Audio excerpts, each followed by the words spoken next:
You're watching The Experience, Comic Culture and Sales. Streaming live daily to Facebook, YouTube, Twitch, and Twitter. 2, 1.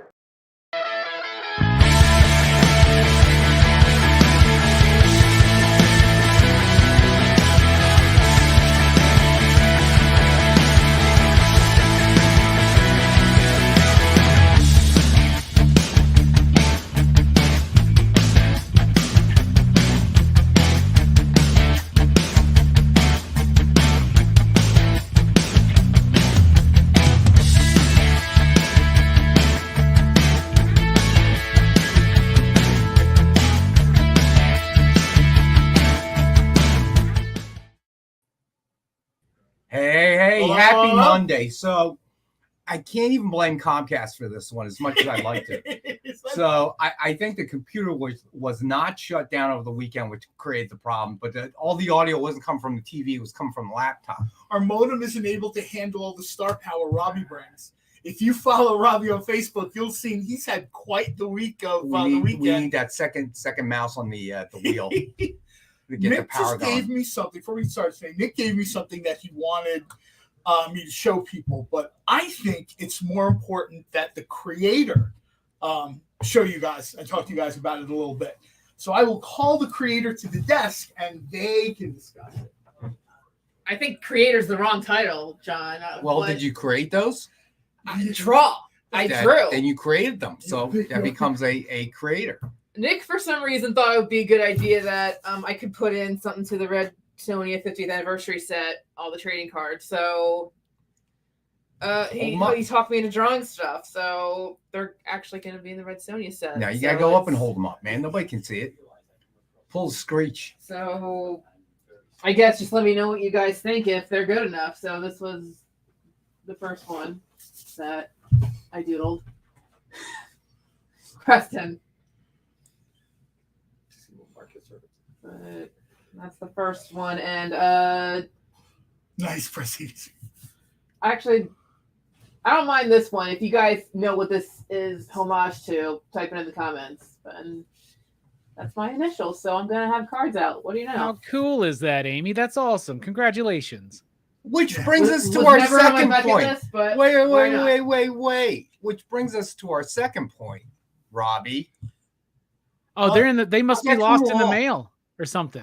You already acknowledged you received them, so he's filed a claim with FedEx. He doesn't know. You've already acknowledged months ago that you got them. What's that? You're breaking up, Rex. I'm sorry. I can't quite get to there. So he's trying to get Comcasted. Well, you know what, Robbie? Guess what, Robbie?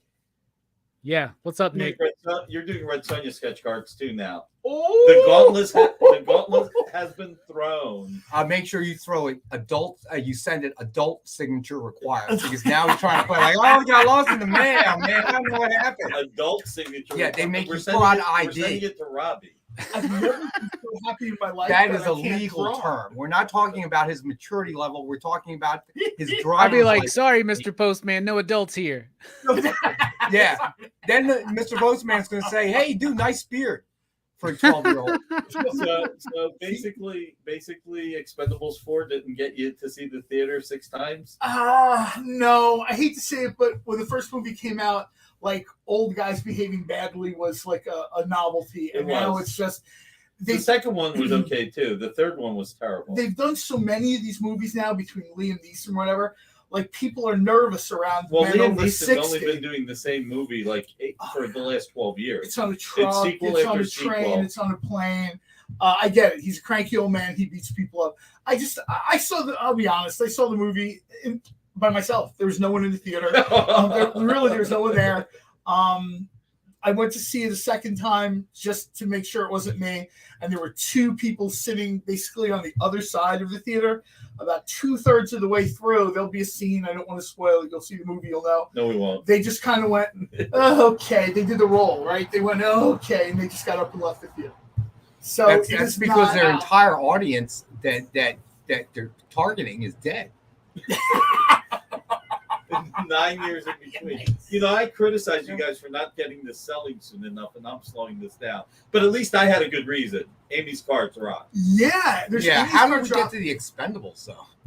Marcus. Marcus put it up in the thing. Yeah, the next one's going to have Sly Stallone in a walker. Okay. No, look what Marcus wrote.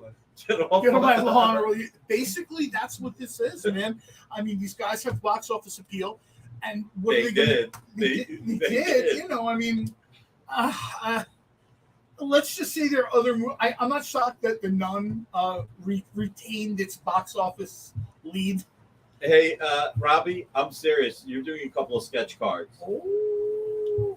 All right, let's do it. All right. CJ, you're going to do a sketch card. We're going to have you do one. When do we want to I've got a release bunch of the CJ issue? stuff on my Instagram. When do we want to release And, content? Robbie, we need them turned around in 1 week. Yeah. Okay, I can do that.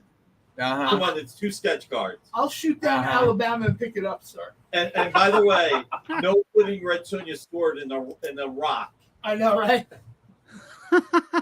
Only thing worse than that is if he did 2 connecting cards, the sword on one side, the rock on the other. This will be Robbie's sketch card. Oh man! But seriously, congratulations, Amy. That is very cool. I mean, Preston wants to claim CJ's card. Hey, how would you guys like to have a cover sketch by CJ? And if you guys claim it, you can send all the money to CJ. Let me know if anybody would like to see that. When we send America's Best, we send our oldest.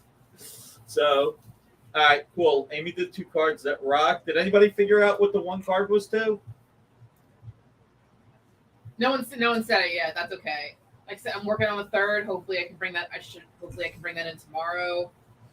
Show that card one more time, and I'll drop 1 hint. It's an homage to a famous movie poster. That's great. Animated, right? Yeah. Because that is just such a different look for Red Sonja. That is great. It was one of the first things I thought of when I had to like design a card. I'm like, I mean, I've been reading this character for like 45 years, and that's like I don't think I see anything new anymore. Yeah. Well, we you know what poster I do. Okay. So on that So it seemed card, kinda obvious I to know that Robbie can get one part of it. Jay got it. Jay got in it. the chat, yeah. The lines that you have crossing through, I think Robbie can handle that. Mill Skills got it. Oh, somebody got, yeah, there it is. Was Mill Skills the only person who got it? Well, Scroll Jay- up real quick. Well, Jay No, did. I meant John Mill wants a Skills. CJ sketch cover. Nope, that's it. scroll Mill it up. Skills. Okay. Scroll down slowly. All right. Yeah, Mill Skills got it. Congrats, Mill Skills. That's great. I don't think you're gonna get the card, but thanks for playing. Well, no, just buy 50 boxes, and you never know. And you get a personalized letter from us thanking you for buying it. Don't be surprised if it's delayed because we're waiting for Robbie's sketch card to come in. Do you know That's how funny, buddy. That's really funny. Thank you, man. there's a waiting list? Yeah, I'm sorry. I was busy schmoozing with Garth Ennis and Christopher Priest and Chris Pachalo and stuff this week. So Yeah, he was with like Those were some nice photos. I saw the Bachalo and the Garth Ennis picture. yeah, really cool guys, y'all. Distract. Everyone And I knows kept trying to what bring he's up doing, Nick right? Barucci Don't to look all here, of them. look over here. You tried I to what? kept trying to bring up Nick Barucci to all of them, and then they just rolled my eyes and stopped talking to me. I was thought it gonna was- say, if you started bringing up my name, they would have said I got a meeting to go to. I'm just when he kidding. posted the photo with Garth Ennis, Yeah. I was going to text him, hey, turn around and find out where we are on more boy stuff, will you? But No, actually, but then the Expendables 4 was starting again. Oh. Yeah, that you guys know I love movies. Sometimes it's okay to let one slide by, man. All right, guys, start selling. Oh, one last thing before we start selling. We were just talking about Red Sonja, your 50th anniversary. There's all kinds of really cool stuff going on. One of the coolest things, revisiting probably my favorite version of Red Sonja, is Katana Collins is going to be doing a Red Sonja steampunk version. We've kind of had a little bit of steampunk from Red Sonja here and there. I love that kind of airship pirate vibe that Red Sonja seems to really lean into. We'll have some more information as it shoots out there, but I think it was just yesterday or over the weekend where the first advert came out, and it's exactly what you'd expect from, steampunk Red Sonja. When you've read Red Sonja for so long, I understand the creators, it's difficult for them to find new material. We talked about this before, right? Immortal Red Sonja was a new direction. Red Sonja, as a caregiver, was a new direction for Red Scythia. So we're kind of, I'm really glad to see that. I know some of the fans and some of the groups are like, oh, they're changing Red Sonja. Well, exactly how many heads do you want her to chop off after 50 years? You know what I mean? It's Tacoma, what's going on? All right, so shout out to everybody in the room. Tacoma, Preston, what's up? Stevie B, TJ, I know, right? Finally. Solo. Well, we had the holiday, my birthday. Travis. There was a ton of stuff that went on. Yeah, my wife's birthday. Yeah, what about the other 363 days of the year? We don't do the show that much. All right, so let's see. Who else is here? Stevie B, ouch. Dwayne's a pain, CJ Design, Big John, Spilios, Ken Bird, what's up? Shout out to Big John real quick. Great looking out. He found some very cool collectibles at his store for Green Hornet and Kato. Messaged me to see if I need them. Bueller said, don't ignore me, Rex. I won't be ignored. Who, right? Much appreciated. A lot of people will sometimes send me these messages. They'll find stuff or whatever. I'll just say what I said to John. Much love, much appreciation. I have a room in my house and a storage unit in Pennsylvania. In some cases, I have stuff in boxes from 5 and 6 years ago I picked up at cons. So I think I'm kind of at the point now where I'm okay letting something go by. I have a green felt fedora I picked up at a con in Chicago. Storage space in PA and not on Jersey? Because I don't want all that stuff in my house. No, just have a storage unit here. Mm-hmm. I think I mentioned this before. My buddy bought a farm, and one of the buildings was kind of like parceled out for storage. And he said, take whatever you want. So I grabbed like a 20 by 20 spot, is fenced and locked or whatever, and all my stuff went in there. So more importantly, how you doing today, Robbie? You all right, bud? Yeah, I'm fine, man. I had a great weekend. And I know what you're referencing, and I don't care. I'm just asking how you're doing. No, I understand. I know exactly what you're doing. So I'm doing great. Had a great weekend. Had a good, solid day today. Going to have a great show. Going to have a great show tonight. Going to have a great night of sleep. Going to have a great week. Tonight is what, The Brood on PCP at 9 Central? Which David is Cronenberg's The Brood. I love that film. Brood. So I spent too much time on his page, man. I know who he's talking to. I know where he is. So just to be clear, you guys lost to a backup quarterback yesterday, if I remember correctly. I'm just saying. Yeah. Oh, wow. I thought they were going to the Super Bowl this year. The majority of our offensive line was out with injury as well, but, whatever. It's all good. Boy. And the last 27 years, same thing? You're a funny dude, man. Especially with your team playing in just a couple hours, you're really pushing it right now. Listen, I'm not happy with them either. Okay, I'm not happy with them either. All right. How about them Dolphins though? There you go. Oh my God, dude. I'm just waiting for Tua. I hope he can stay healthy, dude. With that many concussions. But dude, he is lighting the 70 points. Are you kidding me? Yeah, that's crazy. I mean, they look so good, it's not even funny. Sometimes things happen. Good news That's what's called a squash match in the industry. There's not even remotely close. Dude, it's a huge on fire. But I will. Denver was treated like enhancement talent. So I will say that I am, again, second reason to be a big fan of Taylor Swift. I told you first reason. Oh my God. When she upended the studios with, financing her own movie. That was awesome. Okay, and now I'm a big fan of the Kelsey brothers, so kind of like what's going on there. That'd be kind of cool with all the negative stuff that's come out of the NFL. It's nice to see that. I agree with you. Travis is not beating up his girlfriend in an elevator. I've seen all that I need to see in a lifetime. Guy gets pulled over with a gun and drugs, and he gets Sean Watson. So this is kind of nice. This is kind of nice. I'm sure the NFL content people need. Yeah, right now. I'm sure the NFL is loving it. Okay, at this moment, but that's some good news. I mean, I hope Taylor Swift is charging the NFL $1 billion a week to clean it up. Oh my God, $1 billion a week! I said. Oh my God, Marcus may not, but I just compared to the kind of news that we get from the NFL anymore, I'm okay with scenario, it. Kels gets a song, right? When he does something wrong and she tosses him, he gets a song, right? So So to me, it's a win-win. But I got to admit, Mill Skills, you are correct. They do look unstoppable. But again, the big thing is he going to get another, hit again and then take another concussion? I saw earlier, Mill Skills, the Jets do not need Carson Wentz. Nobody needs Carson Wentz. Okay, trust me. And it starts. All right, best suck it, stick it out with old Zach. We're back. All right, are we back, Jay? Yes, so maybe. Kind of. Marcus, it don't matter, dude. The Swifties outnumber the Chief fans by like 100-1. Y'all are all back. Right, so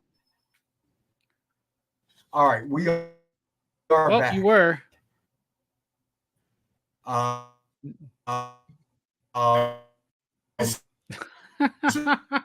So while they're freezing, why don't I just go ahead and do this? Let's show off the Dynamite 10-pack. That's right. 10 Dynamite books, a $40 value for only $5. We have this every week. It's a great way to say thank you to you, our fans out there, and those who frequent the show. Next thing we're going And to there hear are some about really is cool OST. books that come in this. Yes, Really absolutely. cool. Fantastic stuff. I would recommend good. asking for Cherish. We may be back. You're back. Yeah, Preston. The Swifties are after me. I will only say nice things about it. Cherish is very cool.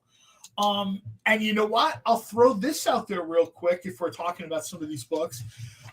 Nick figured he would just have me tell people rather than me blurt it out before an announcement is made. Like I've Are done. you guys going in and out, or is this a backup? We're going in and out. Right now, we're going in and out, but that's a backup for right now. Yeah. Well, It seems to improve when it's in the room. I don't know. Creative Keep.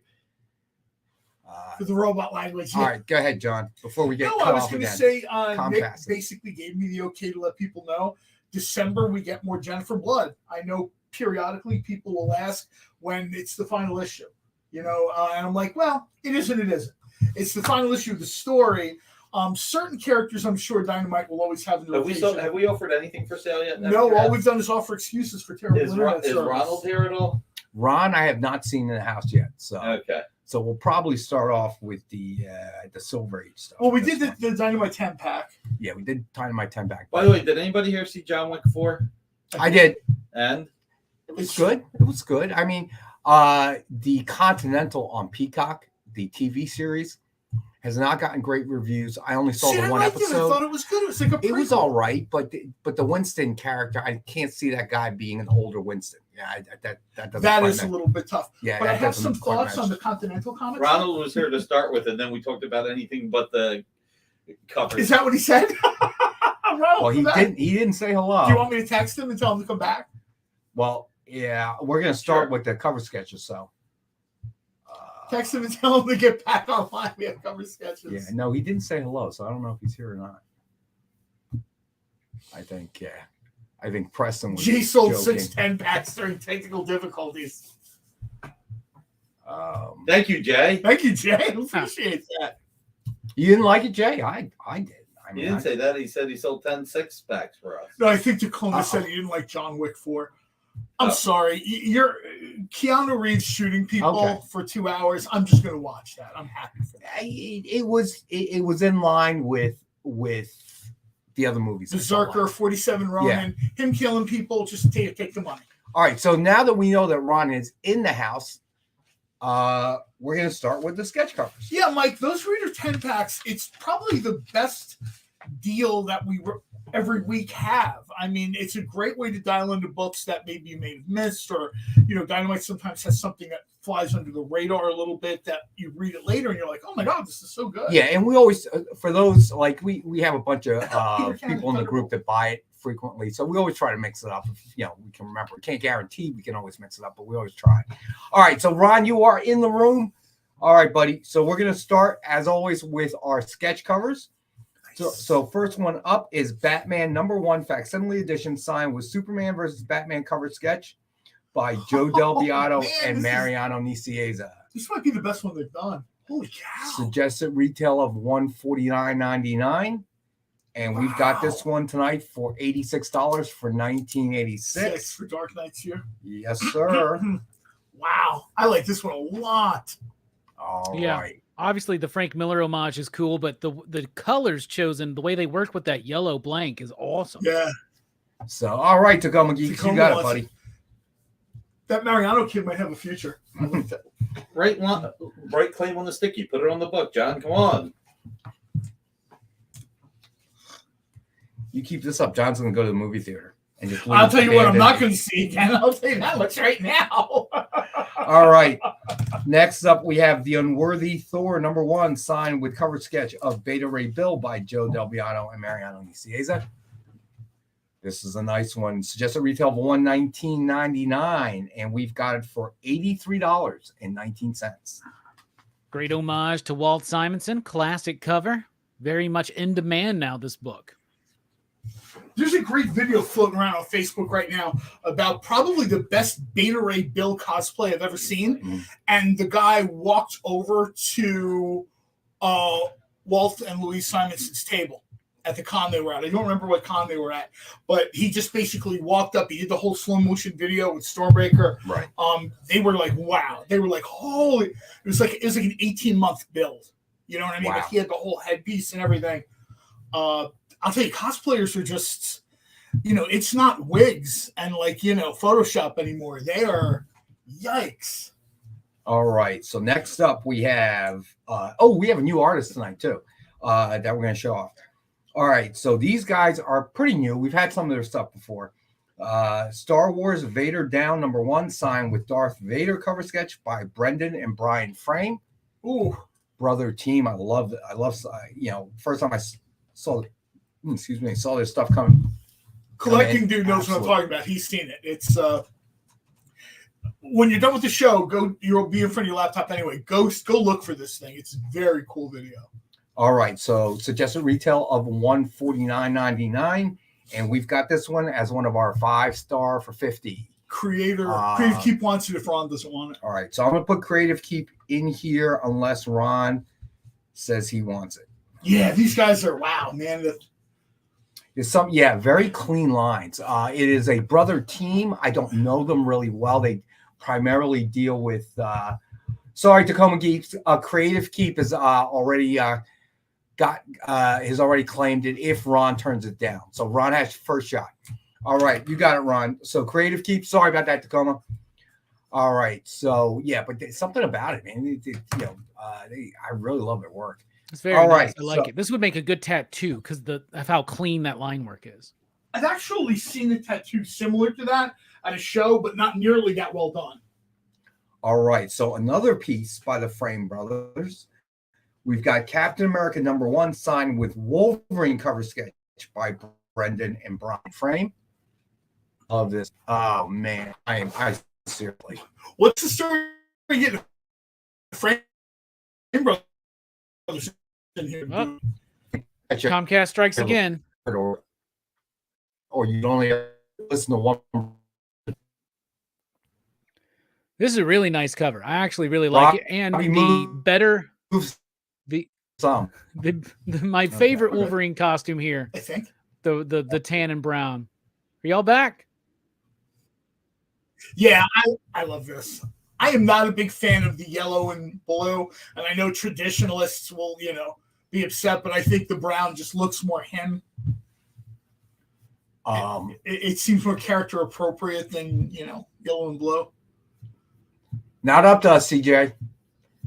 All right. All right, so we've got this one available. Suggested retail $149.99, and we have it for $74.19. That's really nice. All right, so this is someone who started working with us recently. Really like her work as well. Star Trek Green Lantern #1, signed with Supergirl cover sketch by Jessica Court. Wow. Yeah, right? I was just talking to Mariano about this before we got here, that IDW sort of had Star Trek, Green Lantern, Planet of the Apes. They kind of mashed all these things up. At the time, a lot of people weren't into it, but now I think people are starting to see those were some really serious. Those were some seriously cool books. Yeah, I mean, go ahead. I was going to say, is there some airbrush work on this cover? Is that what's going on there? I don't know. We don't know, actually. But I've seen some of her other work. So if it is, she can do it without the airbrushing as well. But that one I had to put up because it totally popped out at me. All right, suggested retail. This looks like it should be in a van with a surfboard on it down by the boardwalk. Yeah, right. All right, Ron, you got it, buddy. $149.99 retail. We have it for $89.99. You got it, Ron.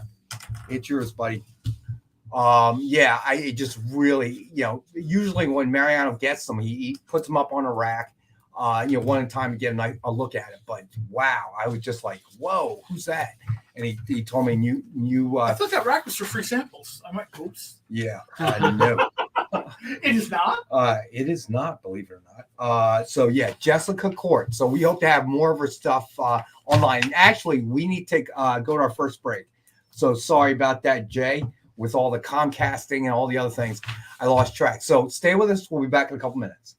According to a statistic that I just made up, people spend 4 hours a day changing the television channel. People who watch The Experience don't do that. Save yourself a ton of time by tuning into The Experience and enjoying our new original programming 7 days a week. And then tell your friends. Think about the money they could save on batteries in the remote alone just by tuning into The Experience. Find out more by scanning the QR code below. Did you know that every Experience show, including some exclusive content, streams on Twitch?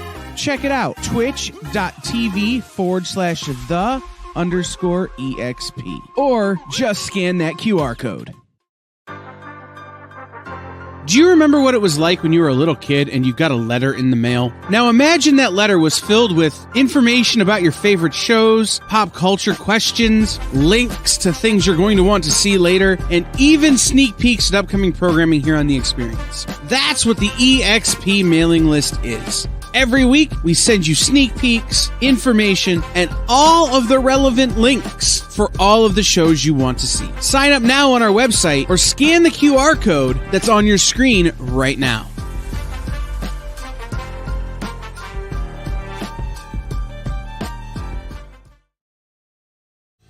You just finished the last episode of your favorite new show, and you just have to talk about it. But all your friends are ghosting you because of that incident last week at the buffet. Oh, you know the one. What you did to that chowder. Ugh. Keeps me up at night. So what do? Join writer Dan Wickline as he breaks down all your favorite pop culture media. Whether it's a review of the latest nerdy TV show or a dive back into the history of your favorite comic characters, Dan's ready to discuss all the hottest topics live. Join the conversation as Dan live streams Tuesday through Thursday at 5 Eastern, 2 Pacific on Twitch, Twitter, YouTube, and Facebook. The Dan Wickline Show on The Experience. Comic culture and sales.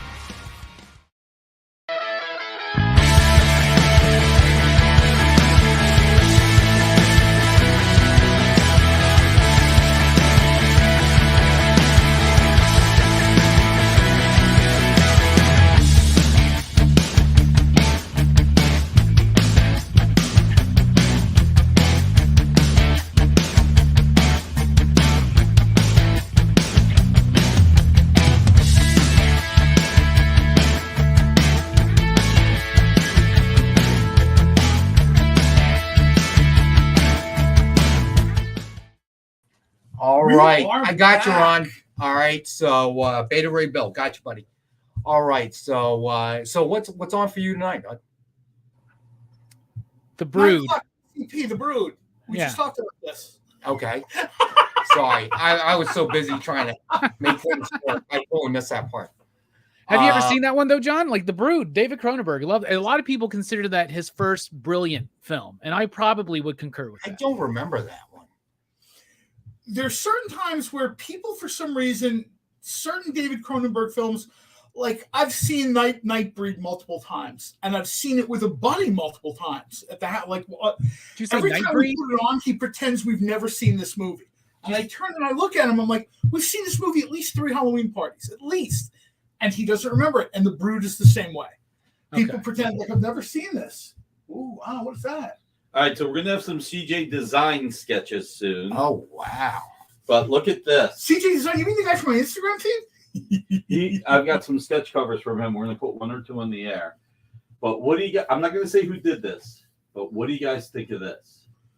Ooh. Didn't you just say who did it? No. No, he's. Oh, I know who did that because I got one right up there. Really? Do I want to ask how much you paid for it? I didn't pay anything for it. $8. So the question is, this is a member of the community. Let's see some guesses as to who it is. You like how I put the sticky there to block out his phone number? I have a guess. Not Robbie. Good guess.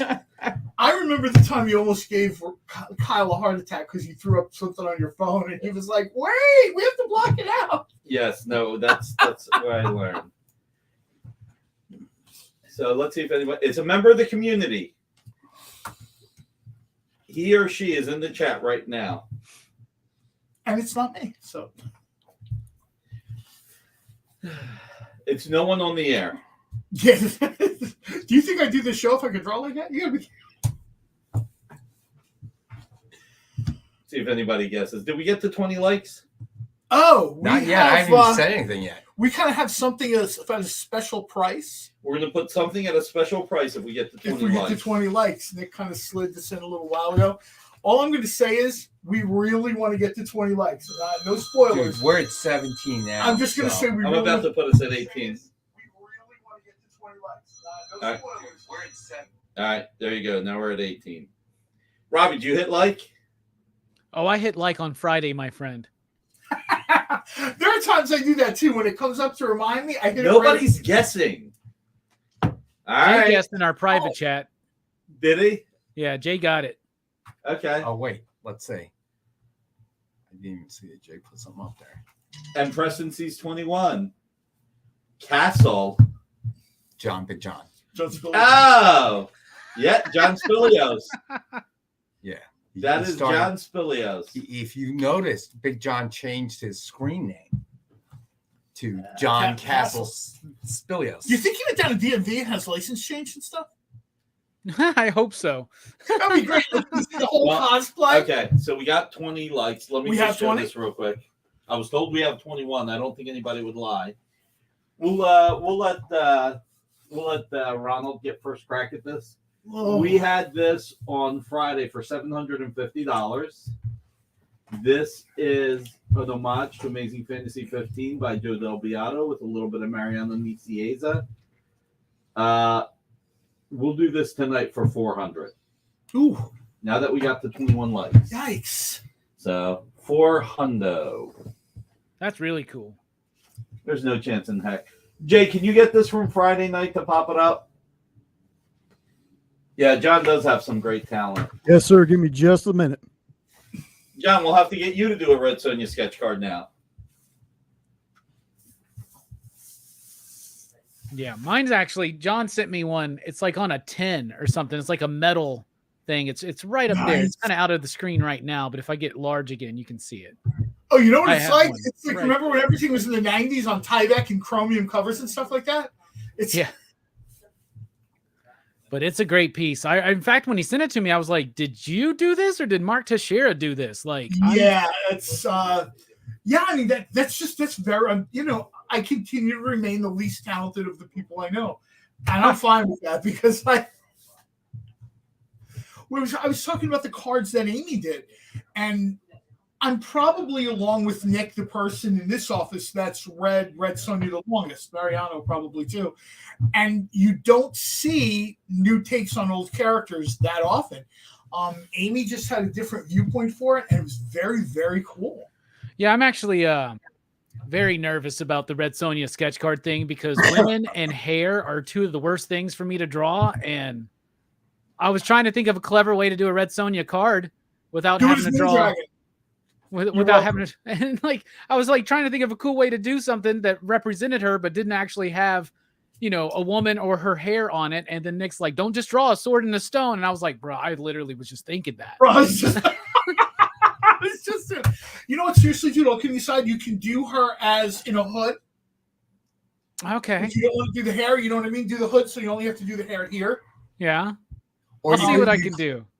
Or you could just call Big John and have him ghost sketch something for you. Yeah, I was going to say, or you could call John Spilius and have him do it. A couple of the kids that work for me are pretty decent artists. Maybe I'll get one of them to do it and just there you go, kayfabe it and act like it was me. And then they're gonna look at you like, wait a minute, Rock. Like, I'll give you $5 if you draw Red Sonja on this card.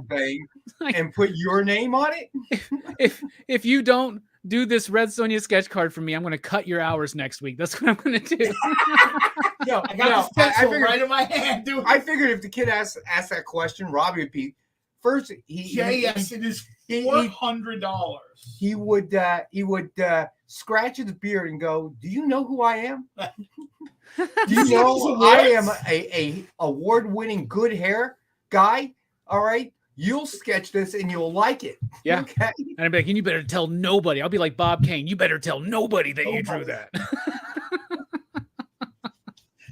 He's going to turn one of these kids into Bill Finger. I'll start walking around in a cape. I'll just go the whole Bob Kane route, bro. Like, he's going to turn one of those kids into Bill Finger.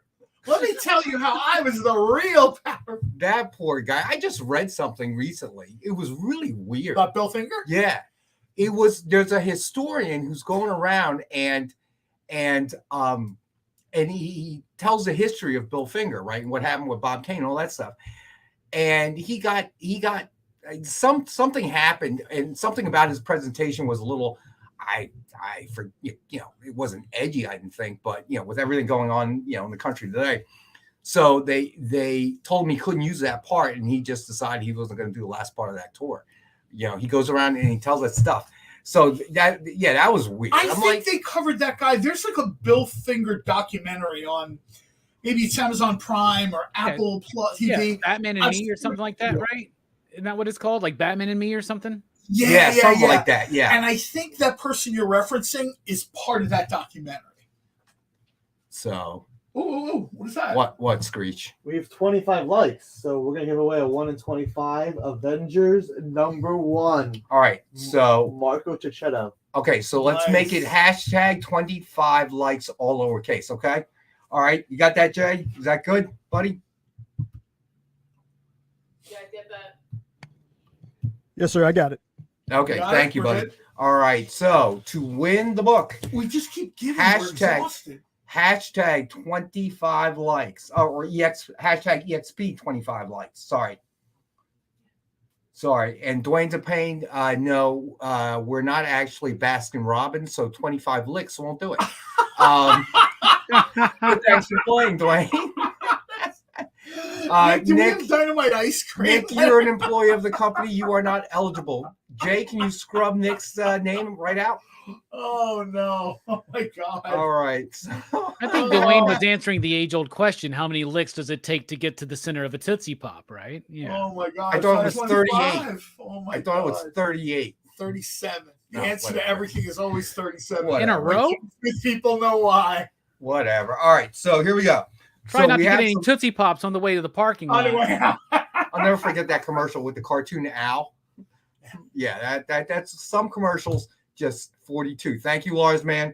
All right, so let's hit the some Silver Age. We've got some Silver Age, some Bronze Age. All right, here we go. All right, so there's a little bit of a blast of the past up there, like the rest of the rack. Very cool. There you go. All right, so first up we have Strange Tales #149 from 1951. Jack Kirby, of course. It is a 7.5, and we've got this one for $38. Oh. 1951 is when Strange Tales started. Not that this issue is from 1951. Correct. Sorry, then this issue was not from 1951. I apologize. Because then this would be a rarity if it was. This is one of these books where if you look at the saucer and the bubble behind them, there's a site that I used to go to a long time ago. I don't know if it's still there, but he would take panels from Marvel and show you where they came from, which was the answer was almost always Challengers of the Unknown. And one of the first ones they did was Strange Tales was up there. And then he would show you the Challengers of the Unknown pages where the saucer and the other stuff came from. Right. And I was like, well, is it ripping off when it's yourself? No. It's just reutilizing, repurposing, baby. All right. So next up, Tales of Suspense, number 77, 1966. First appearance of Peggy Carter and Ultimo. It is a 7.0, and we've got this one for 150. These are in nice shape. Too. These are mostly high grade. Yeah, these are in nice shape. I mean, the most lowest of the people that we have these do yeah. not have them in this quality. Yeah, the lowest grade we have tonight is 6.5. All right, so next up, we have Tales of Suspense number 78 from 1966. It is an 8.5. And we've got this one for 80. Do you think this is is this the first time Captain America and Nick Fury had a team up? Maybe this seems like it might be one of the first, if not the first. I don't know. Does anybody know that? Well, what about the old World War II comics? Those Nick Fury didn't get created till 63. So yeah, that came. Yeah, later. but didn't they have stories with him in World War II? They did, but I think. If I remember correctly, Nick Fury, Agent of S.H.I.E.L.D. was created before Sergeant Fury and the Howling Commandos. Ah, right. Yeah, I think that was sort of telling history in reverse, because when Nick Fury comes out in the 60s, he's sort of got he's like a little bit of an older guy, right? He's got a little bit of the gray hair, and they reference him being a war hero. And I think they played that angle so much, they were kind of obligated to do Sergeant Fury, and I don't really know what happened first. Actually, his first appearance as like Colonel Fury or Sergeant Fury in number 1. I don't know. If you're looking this stuff up, find out when the first Nick Fury appearance is as Colonel Nick Fury, Agent of S.H.I.E.L.D. And I don't. Oh, Alex is right though. That I do remember that there was the issue of Sergeant Fury and his Howling Commandos where Cap is in it. I bet that's 13 then. So.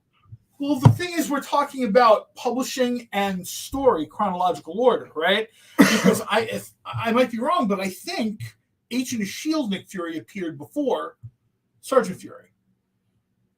Because I mean, chronologically, what came first? Who knows? Chronologically, it would have to be Sergeant Fury, obviously. Well, Sergeant Fury 13. I meant the first time that they met.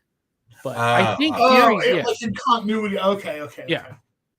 Well, it would have to be, it would have to be during World War II. So I can't wait. I don't mean in the story. I mean in publication history. My bad. I mean in publication, all right. What came first? But it seems to be Sergeant Fury number 13. So there you go. All right. So next up we have. Yeah, it's like the MCU, right? Like what movies came first? I mean, we have Iron Man. Well, Disney will throw it in that chronological order for you. That's one of my favorite things they do because I'm so lazy. The first time I rewatch these, I have to go pick and choose. I would say, Godfather was the first to really do it. If you've ever seen the one in chronological order. Oh yeah, because I kind of like that. It was the telling of the story in a chronological order. I enjoyed that a lot. I know some people have problems with it, but that was. I mean, it's interesting that they did that for TV, right? They called it the Godfather Saga. And that was interesting, but it does undo some of the parallels that are done cinematically in part 2 between Michael and Vito, right? There's moments and great transitions, and you lose that in that cut. Looks like a little grease pencil mark by the Iron Man, Jay. All right, so next up, we've got. I have to tell you, on some of these covers, Iron Man's armor is shockingly thin, and I'm not surprised at all that it's been ripped open. You know what I mean? Well, it's tinfoil. It's got to be because he can move, right? There's no hinges on those knees and elbows. Yeah, the hinges are on the shoulder and kind of the wrist, but it's like. All right, next up, we got Tales of Suspense number 79 from 1966. It is an 8.0.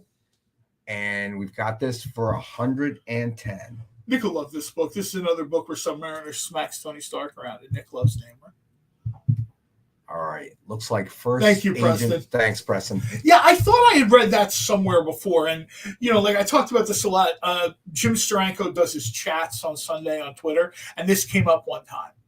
Like someone was asking about the chronological versus publishing order of these things. So what Preston is saying is the Strange Tales 135 before he shows up in Fantastic Four as Colonel Fury? I'm curious if anybody knows. Because I thought that Fantastic Four appearance may have been one of the first times that he was shown in I guess in the current contemporary day of its time. But That's it. I'm actually curious now. If we don't find out an answer, I'll wind up when I go home. I'll wind up going to look this up because I'm very curious now. All right. So next up, we have Tales of Suspense number 80 from 1966. First appearance, Cosmic Cube. We've got it's a 9.0, and we've got this one for 170. I feel like the best condition I've seen this book in a 9.0. All right. Nice. All right. Then next up, we have Tales of Suspense number 81 from 1966. Canadian man. It is a 9.2, and we've got the one for 150.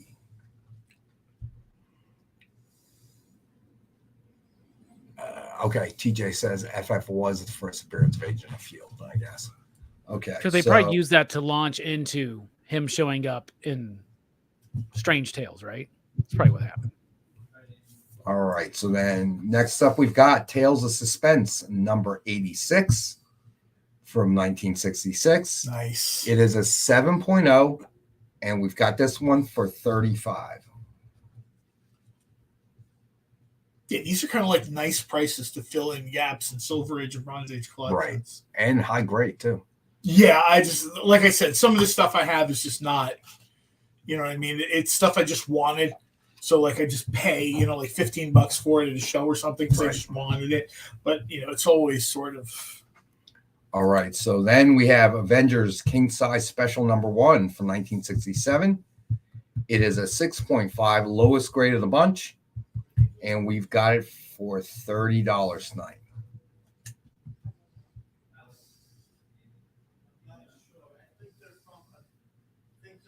Isn't this the character? Is this the cover that Avengers War Before Time or Time Before War, whatever it is? They tried to sort of homage that a little bit. It just ended not too long ago. I'm not sure. I'm trying to think of what it was. Oh, yeah, I know what you're talking about. You know what I mean? It's like another cross time caper, right? Where it's War Across Time or something like that. Was Alan Davis, wasn't it? Yes. I saw Alan Davis this week. I didn't meet him, but I saw him. Alan Davis, do this for me. Yeah, just cut his microphone. I don't want to hear this anymore. He was a very busy guy. All right. Next up, we got Avengers King Size Special number 4 from 1970. This one is a 9.0, and we have it for $28. Whoever that is fighting against the Hulk's going to have a rude awakening after that. I'm trying to see who that is, but that's not a good day. So is that like the Fixer or something? Is it like the Melter or something like that? Melter, maybe somebody silly. Like, his best move is to melt a hole in the floor and run away. He just shot the Hulk in the throat. It's not going to go well for that dude. Oh. All right. So Avengers. Thor's just getting shot in the cape. Thor's just getting shot in the cape, it looks like. Thor's guy is not the crack shot of the crew. Like, hey. Oh, God. All right. So Avengers King Size Annual number 6 from 1976. It is also a 9.0, and we've got this one for $50. Yeah, CJ, that does look like Salvi Summer, that cover. I'm not. Let me see. Nuclear. Not in my notes, so I'm not sure. Living laser, and they taking what, the U.S. Army? The whole army? The whole army. All right, so next up we have Avengers number 161 from 1977. It is a 9.0, and we've got the one for $20. All right, and we have a bunch of other Zemo has never been accused as a sharpshooter. That's true. Right. Although I noticed Zemo got better. Like, Zemo was terrible until Thunderbolts, and then all of a sudden he got much better at everthing. Well, and if you look at the cover, he's actually like coming at Cap, so he's like, it's almost like he's accidentally setting off his gun or like his blaster or whatever. Yeah, I didn't mean that. And Thor's like, oh, mine cape. Mike. All right, so before we go to our next break, there was something, that random PSA thing that happened to me over the weekend that I found out about. So I'm going to throw it out there. Anybody Zemo out was there? a great dancer, Preston. Zemo was a great dancer. He was. So anybody out there who still has kids in youth sports or they're coaching or whatever, I'm going to tell you right now that through the years, I've had arguments with dads and moms and poo-pooing in softball. They wear something called an infielder's mask. It's starting to take hold in college, pitchers especially, right? So girl that used to play for my daughter found out over the weekend, she also plays baseball. Saw the video, dad sent me the video. She takes a shot in the left eye, okay, on a wild pitch. And you can see her, she goes right down. Poor kid fractured her skull, had emergency surgery. Okay, based on the pictures, I'm thinking probably she broke the eye socket, but she cracked her skull. Okay, what makes me nuts? Good stories. Well, good stories are boring. Have you looked on the internet? So what kills me? The reason I'm bringing it up is what kills me is already starting to see it in Little League baseball, starting to see it in softball. Okay, everybody's running around with oven mitts on, like they're in some sort of bake-off, right? Okay, the sliding gloves they now wear, they look like big mittens with no fingers, but they won't put a face mask on boys' baseball helmets. That to me is crazy. Yes, TJ, don't eat wild squirrels, okay? That don't wear masks. Marcus. But no, seriously, all up and down youth sports, it's a problem. It doesn't make any sense to me. I used to get in arguments all the time with people who are like, no, it makes you slower, or it makes you afraid of the ball. It's like, dude, originally in Major League Baseball, they didn't wear batting helmets either. Would you ever do that today? Are they still using aluminum bats in like youth baseball, for instance? Because I know that was a problem. Yes, they are. The way the ball comes off of those, right? Like, yeah, well, it's gotten worse now because we don't even use aluminum bats in softball anymore. They're preventing baseball players from using it. All in softball, college, all the way down, they use what's called a composite bat. Okay, and I've seen slow motion. Bat? No, dude, I've seen this. I've seen this in slow motion film that they use to mark the bat. The bat will actually bend in transition and it snaps back. It is the most amazing thing. So they won't allow it in baseball because it would just make the ball too deadly. So they still use aluminum bats. I hate that sound, that pinging sound.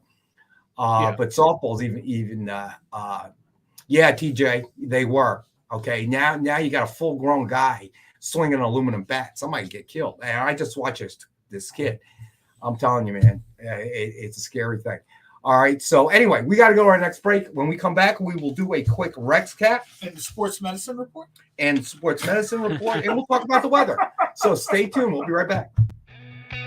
Programming on the EXP is made possible by viewers like you, or your local comic shop, or that Kickstarter you backed, or the publisher you like, or comic industry professionals who want to share a message with the world. Really, anyone who wants to advertise with us can. If you're interested in seeing a product you know and love, or are creating, or are publishing, or are involved with, advertised here on The Experience, and having your message shared with our viewers, please reach out by scanning the QR code below or visiting our website and using the contact form.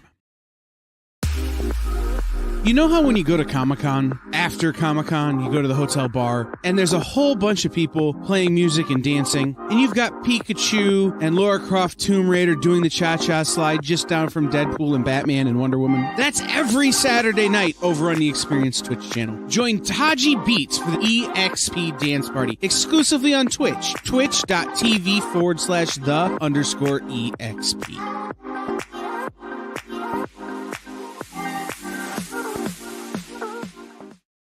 To be continued.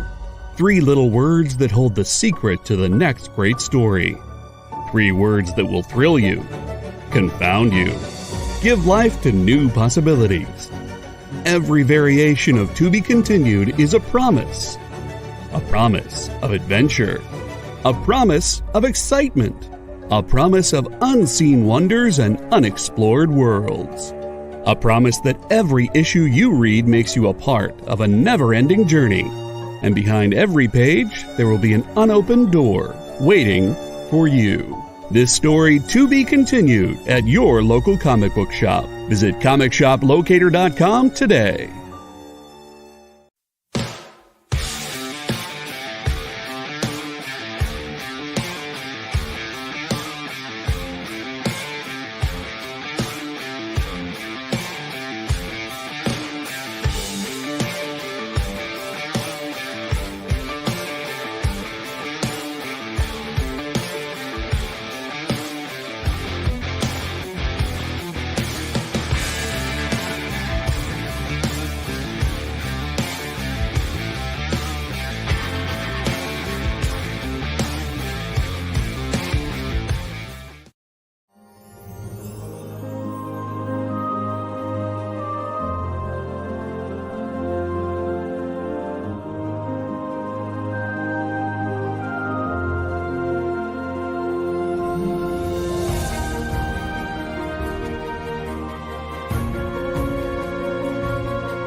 Hey, we're back. Lyle, how you doing, buddy? That bumper is real creepy about the human heart trying to kill people, which is something I know a little bit about.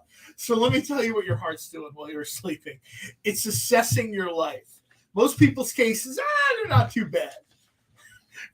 Guy like me, it's like the Scopes monkey trial every night. Yes, no, yes, no. Oh, man. All right. Steve Vendetta, what's going on? Did I say hello already? Getting old. All right. So, you know what? Let's do a quick Rex cap. Thank you, Jay. Nice. All right. To start, we had the Dynamite 10-pack readers set. 10 random Dynamite titles, $3.99 cover price or higher, so $40 retail. As always, we have it for $5 for the 10 comics. And how many of those did Jay sell during our transmission outage? Like 17? 83. 83. Yeah, 83. I think it was more like 6. They're going to have to be 8-packs because we're running out of books. All right. So then we had Strange Tales number 149 from 1951. Jack Kirby. This one is a 7.5, and we've got it for $38. Then we had Tales of Suspense number 77 from 1966. First appearance, Peggy Carter and Ultimo, 7.0. And we have the one for 150. We can try to do that for you, Preston. That's for sure, buddy, if that's what you want. So yeah, the cosplay covers are, I mean, that's kind of like a thing I collect. And I have to tell you, it's really neat because then sometimes you go back and you see stuff and very cool. I'll tell you what, if you can, throw in an Elvira photo cover. Okay. Because it's just, I'm amazed. This is another person who hasn't aged at all in like 30 years. Right. I saw her last year at a book signing. No difference than when I saw her at a con in Las Vegas in the 90s. All right. It's almost like she's Winter Soldier. They just bring her out for the comics and the movies, and then she gets put back to sleep. All right. So the next up, we had Tales of Suspense number 78 from 1966. CJ, that's a good question, which is why when Rex asked, why do I have a storage unit? I have one room in my house, a small spare bedroom, which is where I sort of keep the most current things in my collecting. And then when everything fills up, it sort of gets boxed up, thrown in the truck, driven out to the storage lot in PA, and then I sort of, much to my wife's dismay, start again. All right. So this one is an 8.5. I'm sorry, 8.0, and we've got it for 110. Then we did Tales of Suspense number 80 from 1966. First appearance of the Cosmic Cube. It is 9.0, and we've got this one for 170. I'll throw this out there real quick, too. Somebody mentioned cosplay covers or photo covers. A lot of times you can find the cosplayers on social media, Instagram usually, but other forms of social media, too. They always have a website, and they always have copies of their covers, and you can ask them to sign it or personalize it or whatever. If there's something like real specific that you're like hell bent on having, you can reach out to, Gracie or Rachel or one of these people, and they have their stores, the web stores or whatever, and they have all kinds of neat little stuff that they have with it. All right. So then we had Tales of Suspense number 81. It is a 9.2. And we have this one for 150. Then we had Tales of Suspense number 86 from 1966. It is a 7.0, and we've got that one for $35. Then we had Avengers King Size Special number 1 from 1967. It is a 6.5, and we have the one for $30. Enchantress. Did you totally miss 79? Did you? Did you? I don't think so. Did I? All right. You know what? Jay, let's go back to 79 real quick. Alex is coming in because you missed 79. All right. Tales of Suspense number 79. It is an 8.0, and we've got it for 110. All right. So then flipping back, we have Avengers King Size Annual number 6. Oh, number 4. Sorry, Jay. My bad. from 1970. It's a 9.0, and we've got it for $28. All right. So then we had Avengers King Size Annual number 6 from 1976. TJ, I do not. Do not. No. Usually it's like Twitter or Instagram or something. So this one is 9.0, and we've got it for 15. And then we had Avengers number 161 from 1977. It is a 9.0, and we have it for $20. All right. Yeah, Preston, we totally just got Alex stealing stuff from the office. I get a bad rap, but yet that kid comes in here and picks the shelves clean. All right. So then one more book. John Strong, very nice. All right. So one Those more. things are heavy. I gotta start having to help bring that out to the car, man. I'm not sneaking that out anymore. All right. So then finally, one last cover sketch that is left for the night. Captain America number 1, signed with Wolverine cover sketch by Brendan and Brian Frame. Suggested retail of $149.99. And we have it for $74.19. I'm surprised this Wolverine is still here. This is very cool. Oh, it's a nice one. Yeah. I mean, I'm not the hugest Wolverine fan, but I know he's like usually popular out there. Well, you sure were very opinionated about his costume, though, John, for not being quite a fan. Well, I just think certain characters, like I get it, the whole blue and yellow thing and the X-Men or whatever, but I just think this looks, this is like a lethal character. I don't want to see the Punisher in blue and yellow either. You know what I mean? The Punisher is like a walking funeral procession. I tell you what, I miss the patch days, and I'm not just talking about the tuxedo and the eye patch. I'm talking about when he would go out in his alter ego, and he would just like be wearing this like blue suit with like no sleeves, and he had this like weird mesh thing on his eyes, but he still had his hair out. It's like, how is nobody supposed to know this is the same guy? The most distinctive haircut in comics. So distinctive, he shaped his mask like it. Come on. I know, right? So it just slips on. You know what? The X-Men movie leather, that would have been fine too. I think, those black leather costumes from like the uniforms, I thought those worked for almost anything. I hate to say it, but if you had decided to do a downplayed version of the Avengers, like the Ultimates, I think those costumes would have been fine. Everybody's got the same black costume, maybe a little, emblem or something for personalization. I actually saw somebody essentially did an Ultimates poster, but in the style of the X-Men first movie poster. And they did a very, very cool job of the way they sort of very, because the Ultimates, I love the Ultimates, but the uniforms were still a little bit over the top. The only ones who should have been over the top was Captain America, because, he came from that era. They still had some people in the Ultimates where the costumes were, this doesn't scream Secret Spy to me. Right. All right. So, all right. You know what? Let's get through the rest of the Avengers books because we've got like 6 left. All right. So, Avengers number 162 from 1977. It is a 9.0. And we've got this one for 15. Ultra. Hey, Triple B. What's up, Triple B? All right. Then we have Avengers number 163 from 1977.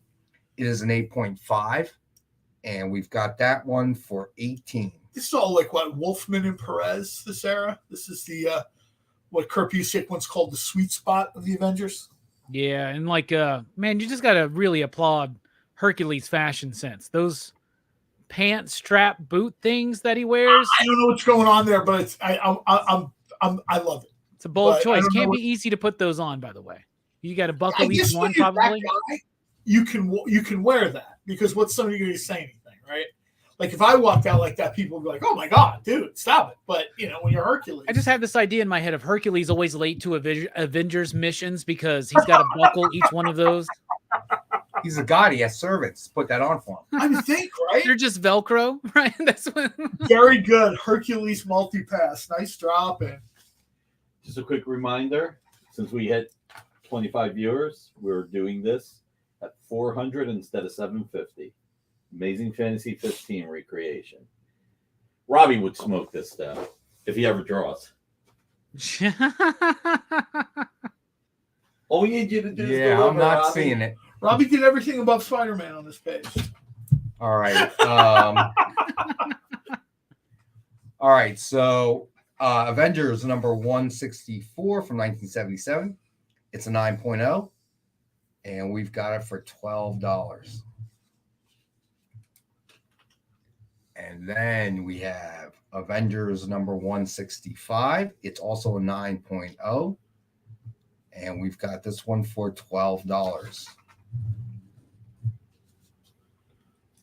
All right. Then I think for a lot of people, especially like some of the older fans, this is like the generation where they're really like, this is their Avengers. And then Kurt Busiek and George Perez revisit that about 25-ish years later. There's just something about certain combinations that work better than others, right? Like you look at Wonder Man and you're like, dude, what are you wearing? But somehow it worked. You know what I mean? Somehow it worked. He's got like on a rocket belt and a Nehru jacket and a turtleneck. All right, so this is 168, Avengers 168 from 1978.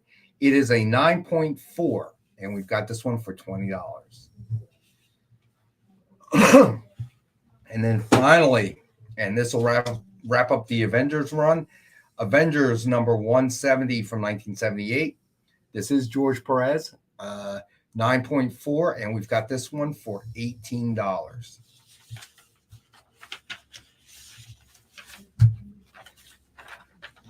So, Robbie, did you see the new John Wick movie or no? Yeah, I saw it when it came out in theaters, like in March or April or something. Yeah, I enjoyed it. I thought it was good. Yeah, I liked it. I liked it overall. I like all 4 John Wick films. Wait, yeah, I actually like them all too. But have you watched the Continental? That's why I didn't get rid of Peacock. Remember, I couldn't remember what it is. I want to watch it on Peacock. No, I haven't watched it yet. I don't have it. And if you have some credit card, it's free. Did I not explain to you that I am at war with Comcast? Why in the world would I have Xfinity? Hey, round guy, what's going on, buddy? So did you watch Continental, Robbie, or you didn't? No, I did not watch it.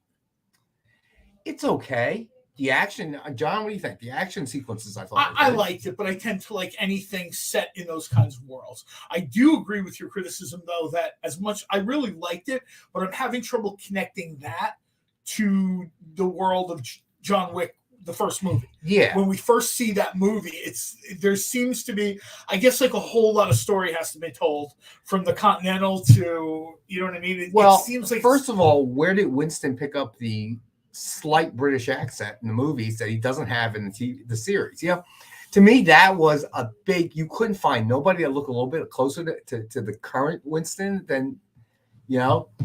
That to me, I'm like, wait. It seemed like they found the right actor and then tried to style him to look like Ian McShane. That seemed to be the way they did it, rather than try to find an actor that looked like Ian McShane. I guess they tried to find the best actor available and tried to. It's not perfect. I like the idea. We've talked about this a bunch of times now. It's not just comic book movies anymore. There is like a whole multiversing of everything. We're getting more Saw movies. We're getting more Exorcist. Things are prequeling and sequeling. And Babylon 5. Babylon 5 had an animated movie come out, which is essentially What If. And Joe Michael Straczynski was on Twitter, and I think Blue Sky is the other thing he's on, talking about, I just decided to, he's like, I figured somebody would multiverse my work, so I decided to do it myself. Right. So I'm looking at the dude who's playing Winston in the Continental, and he had a rough few decades, apparently, I would say. I was going to say, there's a thing, too. It's not a perfect fit. Like, if you look at the first John Wick movie, I watch the John Wick movies at least once a year, and you look at the Continental, it's not a great fit. I understand what they're trying to do, and I appreciate the effort. Maybe the next part of the Continental will fix things a little bit, but... Right. Well, that's a tough act to follow, too. Ian McShane is amazing in that role. In anything he's in, I remember loving him in Deadwood, one of my favorite series where he plays Swearingen. He is amazing in that series. Wu is my favorite character. Right? Yeah. So, I mean, I liked it enough. I'll watch the next episode, and then what's it, 3-parter? I think it's 3. Mel Gibson, not really. I don't know. I just not feeling him in this role. I don't know about you, John. The original idea of the John Wick world was this sort of unseen world right under our own. And I thought that was a very cool idea. And somebody just mentioned that as the Wick franchise progressed, they moved a little bit further away from that. And the focus was just him shooting people in all kinds of cool, unique ways. I'm not complaining. I love John Wick movies. But it would have been nice if you would see, obviously, one of the coolest things I saw was somebody said John Wick 5 should be a crossover between John Wick and The Equalizer. The idea that those two are set in the same world. I'd pay $100 to see that movie made. I will just give you the $100 and make the movie. I love The Equalizer. I could see with a little bit of tweaking where The Equalizer could be in John Wick's world. And that would require them to kind of shift back a little bit more towards this unseen society, this secret world that we know nothing about, right. And they're right next to us with all their sort of, headquarters and the way they sort of do things. I think if they're going to keep doing Continental, if it does well, they do more of it, like more than what they've already got now. I think they should really focus on the formation of this secret world, how they're sort of put this together, all these crime families and different stuff like that. I forget who it was. It was some kind of heavy-duty film critic person, and he was saying that Denzel Washington had commented he's not completely opposed to the idea of doing another Equalizer. Right. Although if you saw Equalizer 3, they sort of gave you a nice send-off if they don't do any more. And John Wick 4 is John Wick 4. I don't know. It's just with the Equalizer, I kind of feel like those two worlds shouldn't combine. Because John Wick is about a criminal world, whereas Denzel and Equalizer, you always kind of get that feel that, he's obviously former government intelligence agent, whatever you want to call it. And that to me fits a little bit more with, say maybe Jack Reacher, that kind of thing. Somebody brought up that comparison. Who would Someone win? Did bring up that. A little bit more of that intelligence. Well, my thought kind was of, the unit that Denzel Washington is part of is created to deal with the threat of John Wick's world. Well, that could be. If they're serious about it, I don't know if somebody just put that story out there for clicks and the studio said, "Hey, it's free publicity. Let's leave it out there." Especially during the writer's strike, we have nothing to talk about. So go ahead, fans, go crazy, make stuff up. And there's nothing wrong with that. But if there's any possible kind of thought whatsoever of doing that, I would think that might be a first step where the government somehow gets wind of the John Wick world. And they're like, we are woefully unprepared to deal with it in any way, shape, or form. These are super high-tech, highly skilled, well-funded individuals. And, here in the CIA, we still have to report the money we're spending to some hillbilly congressman on TV. So they create this sort of secret organization with people like Denzel Washington that, when a John Wick level assassin comes out, Denzel Washington looks at his watch and tells the guy 90 seconds. And I will say this, and one thing about John Wick 4 that was a little disappointing for me was, and I'm a huge fan of his, I thought Donnie Yen's character just, I don't know. The movie before that guy, I forget his name. You've seen him in all kinds of The promise of Donnie Yen didn't live up to or Donnie Yen didn't live up to the promise of Donnie Yen, because if you're a martial arts movie fan, you hear Donnie Yen, you're in. Okay, here's my money. I'm gonna go. It's more the character they created with, because Donnie Yen became the reluctant, gotta kill John Wick, but respects John Wick sort of kind of guy. It didn't mesh for me. I don't know. So, but I like Donnie Yen in it. To be honest, I liked Donnie Yen. I did like the movie. It does start reaching very far, though, where you're like, there's no way this dude is not dead, right? And then, spoilers, they've talked about there's going to be a part 5. And Keanu's in it. And you're like, I'm like, what? But when's the last time anybody's seen Surf Ninjas? Because there's a bit in Surf Ninjas where a dude gets kicked down a flight of stairs and he just repeatedly falls throughout the course of the rest of the movie. It just keeps cutting back to him falling down out of those stairs. That whole scene with John Wick and the stairs, was that meant to be comedy? Because I thought that was hilarious, man. Absolutely hilarious. It was like a Benny Hill routine, bruh. If I'm sitting watching the dailies, I take that whole scene and it becomes like a DVD extra or buried Easter egg or something. That entire scene, and I bet it took them weeks of filming on those stairs. Hundreds of thousands of dollars, I'd be willing to bet. And that just did not need to be there. Well, and it also, by this point in the series, you lose the mystique of what John Wick is. In that first film, when that dude finds out that John Wick's after him, you just hear this everybody's scared of this guy, right? But apparently by part 4, right?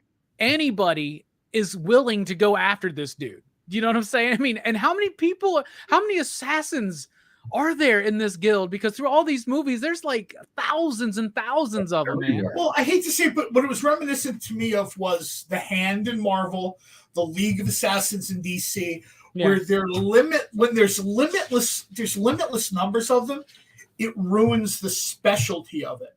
Right. When you have 12 or 20 or a definitive number, it adds more relevance and urgency to any scene. When Batman or Daredevil, no disrespect to Frank Miller ever, but when Daredevil blitzes through 100 ninjas, right, you've just reduced them to henchman level. No matter how cool they are, there's no difference between a member of the Hand and one of the beekeeper dummies in an AIM outfit where, you're going to get punched by Captain America as Cap is racing past you to the control room. You're like a one-panel wonder. Tacoma. All right. I have 2 signed Spider-Man books. All right. So we're going to throw those up now. Deadly Neighborhood Spider-Man number 2, signed by Raza. It is number 3 of only 20 signed. Nice. Suggested retail of $49.99, and we have it tonight for $19.62. I would agree. Great art in that series, by the way. I love Raza's work. I kind of agree, Tacoma, in that it felt a little too much. It's just let's throw John Wick out there and start shooting people. I have not seen Hotel Artemis, but I might watch it now. Hotel Artemis could very easily just plug into the John Wick world. And I kind of got the impression that maybe that's what the creators were going for, without having access to Keanu Reeves or, the resources. Once again, we have this sort of, hey, look, right, here's the surface of society, right? And right under the surface is this world of, I don't want to quite say cyborgs, but, crazy ninja assassin types, people with gimmicked fake limbs and guns and all this stuff. Everything's custom. Anybody who knows anything about gunsmithing knows the most casual throwaway gun in one of these shows would cost thousands of dollars to have made because they're all sort of customized or whatever. It's never just a 38 police special or whatever, right? So it's, Steve, everybody is a sleeper agent assassin. Somebody's waiting to get the text, the call, a letter. Here's your business card, Rex, and it tells you to go kill somebody. Less is more. All right. So next up, we have Amazing Spider-Man number 1, Legacy number 802, signed by Ryan Otley. It is number 2 in the edition. Suggested retail of $49.99, and we have it tonight for $39.99. Hotel Artemis is Scranton. All right. And then finally, we have Death of Wolverine number 1, Dynamic Forces exclusive cover, signed by J.G. Jones. It is number 4 in the edition, and we've got that one for $39.99. Dwayne's a pain. I like the bulletproof suits too, but that's got to be heavy, you would think. Well, this is the thing. When you start talking about ballistic wool, that thin, we're almost pushing into the realm of science fiction. Yeah. Because I'm telling you right now, which is eventually what happened with Jason Bourne, right? Bourne was sort of programmed and maybe given some supplements to make him a little faster and stronger, but nothing that couldn't be found on the world sports black markets, right? By the time Jeremy Renner gets involved, it's like a super soldier serum. And, you know, everybody is sort of they have to take something to get powerful. They have to take something to regulate. It's like a whole thing. It almost becomes like extremists. Right. Right. So they have to keep amping it up and amping it up and amping it up. And I know a lot of people have problems with the bulletproof material. Well, that's the only way that John Wick doesn't get killed 40 minutes in the first movie. Right. I'm sorry, but it's true. I can believe him beating 8, 10, or 12 guys, but when he walks into a room with 20 people and everyone's pointing a gun at him, come on, man. All right, so we're going to take our last and final break. Stay with us. We'll be right back. What if Hans Gruber from Die Hard had to battle the Joker from Batman the Animated Series in a dance battle? Or who would win in a race between Baby from Baby Driver and Snidely Whiplash? If Austin Powers and Shrek found themselves in a hot dog eating contest, who would emerge victorious? These are the questions we talk about on Nerd Killer Warfare. Debate the most absurd questions you've ever heard in popular culture. Register now by scanning the QR code or visiting bit.ly/EXP casting. Imagine being at a convention and going to an interview panel that's just for you. No bustling crowds, no hours-long lines, just you, the moderator, and your favorite comic book creators. Well, this is pretty much that. Miss Jen sits down every week with 2 comic book creators for a live stream interview about their latest work, and you can ask them whatever you want. It's Talking Shop, Mondays at 5 Eastern on The Experience, Comic Culture and Sales.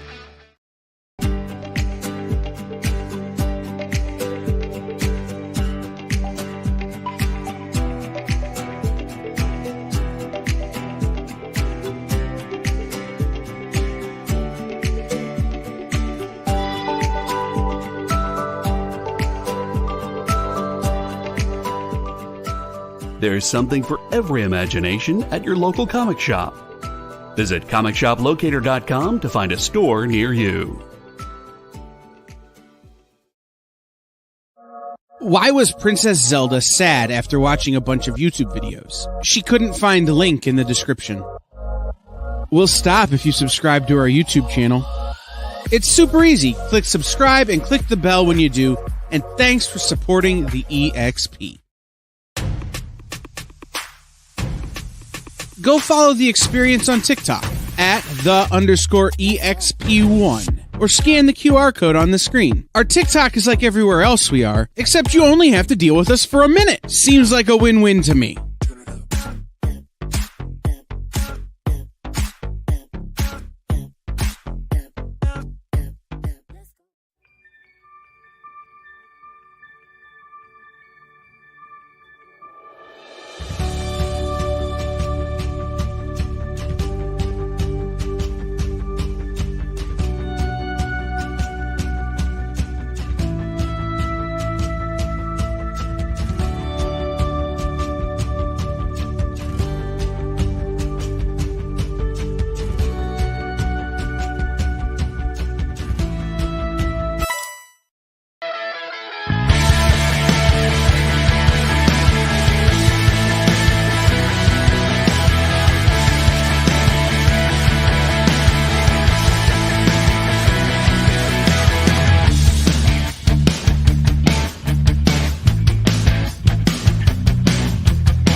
Stan Lee was complaining about something. Well, Stan, you created this character, didn't you? All right, so we're back. All right, so let's get to the incentives. We'll do a Rex cap, and then for our new segment, A Minute with Screech.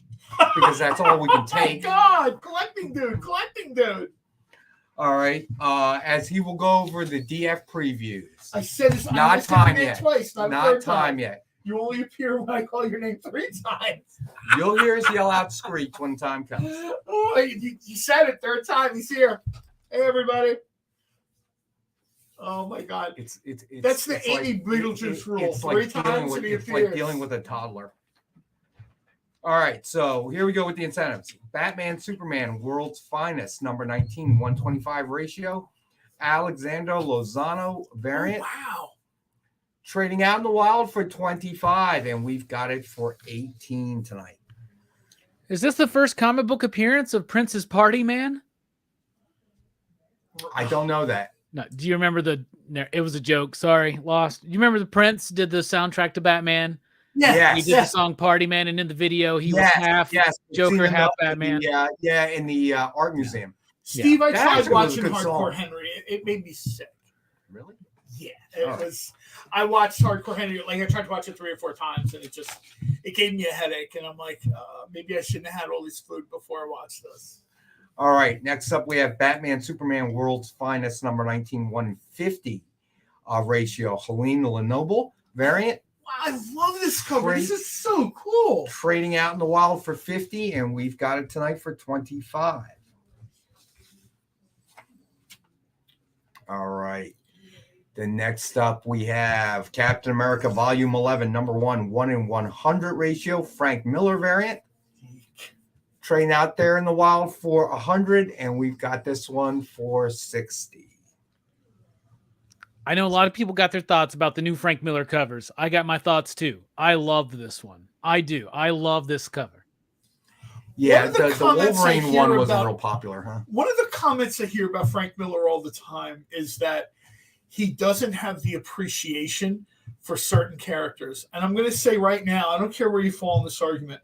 If you look at the way he draws Captain America, and if you look at the way he draws Superman, he very much has respect for those characters. He doesn't change anything. Yeah, Batman had a whole bunch of other cool stuff or whatever. Go back to Dark Knight and look at Superman's costume. It is straight out of a Richard Donner movie. There is no change in that costume whatsoever. And you look at the way he's drawn Captain America, and he doesn't do anything weird or quirky. He's always in red, white, and blue, chainmail, classic sort of Kirby work. So I get that maybe Miller isn't the artist he used to be, or his style has changed, blah, blah, blah, whatever. I remember people saying that about Keith Giffen, too. Giffen's style evolved significantly over the years. Right. Suddenly people didn't like it anymore. And that's fine. People can like what they like. Look at Jack Kirby's work in the 40s, right? Look at his work in the 60s. Look at his work in the 70s and 80s. Way different. Kirby's 40s work is almost like, and I don't mean this disrespectfully because I love this stuff, Kirby's 40s work is almost like comic strip work. It's almost like he's looking for work with like a newspaper syndicate daily or something. Well, I mean, that's what they were all doing, right? Because the comic They were all book. doing it. Then you look at, we'll go to Mandy. I won't even go with the Marvel stuff. I'll go to like Commandy. And you know what I mean? Like they almost look like that's not the same.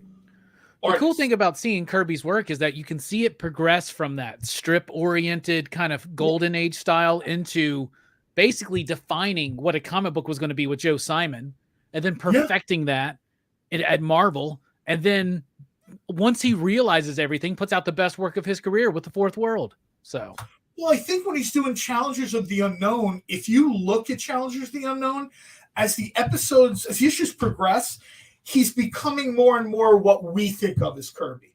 You look at like the first couple issues of Challengers of the Unknown, obviously the artist works in black and white, someone's coloring it. If you looked at issue 1 through 10 of Challengers of the Unknown, again, no disrespect to Kirby, you would have no idea that he was going to become the king a decade later. Right. There's just an acceleration curve of I'm here, and then we get to here. You know what I mean? It's just, it's a lot. All right. This one I aesthetically really like. Captain America Volume 11, number 1, 1-in-100 ratio, George Perez variant. A little bit more of a traditional look. Trading out in the wild for 100, and we've got it for 60. Chefs always say when they're interviewing help, cook me an egg. I was at a thing that George Perez did in Chicago probably 15 years ago, and the character he would use, a lot of other people would say draw me Spider-Man or Batman was the big one. He always wanted to see an artist, like a young artist's take on Captain America. He wanted to see if they remembered the stuff like Captain America wears a belt. You know what I mean? There has to be straps on Captain America's shield.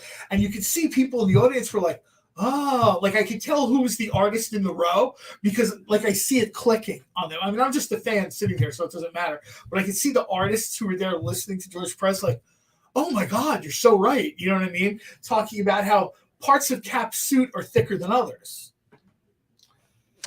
Jay in the comments saying that this has a weird The Boys shading feel to it. Now that you mention it, I never really thought about this too much, but Derek Robertson and George Perez in this 90s era kind of had a lot of similar like kind of ticks in the way that they would ink and shade. I like that. You don't think about it until you just said it. And then all of a sudden you're like, oh, why didn't I notice that before until someone actually... Yeah, even going back and seeing something like Transmetropolitan, which Derek did, before The Boys, you can kind of see a little bit of a Perez influence. I'm sure it's there.